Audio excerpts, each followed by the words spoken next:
మానవులమైన మనకు ఎలాంటి అనుభూతి కలుగుతున్నదో, మనకు ఎలా అనిపిస్తుందో సాటి మానవునిగా మాస్టర్ తెలుసుకోగలరు.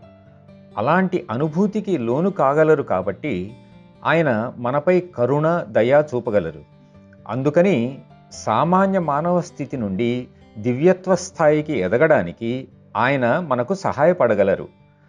మనము అనుభవిస్తున్నదంతా మనం చేసుకున్న చర్యల ఫలితమేనని ఆయనకు తెలుసు. అయినప్పటికీ ఆయన ఒక మానవుడే కాబట్టి ఆయన మన పట్ల సానుభూతి చూపుతారు. ఆ సానుభూతే, ఆ దయే మనకు సహాయపడేందుకు తన దివ్యశక్తులను ఆయన విడుదల చేసేటట్లు చేస్తుంది. ఇదే భగవంతుని కంటే మాస్టరునే ప్రార్థించటంలోని విశేషం. మన ప్రార్థనలకు సమాధానం లభించినప్పుడు మనము మాస్టర్ గారికి కృతజ్ఞులమై ఉండాలి. భగవంతుడినే మాస్టరుగా భావించి మనం ప్రార్థిస్తున్నాం కాబట్టి ఇది భగవంతుని కించపరచటం కాదు.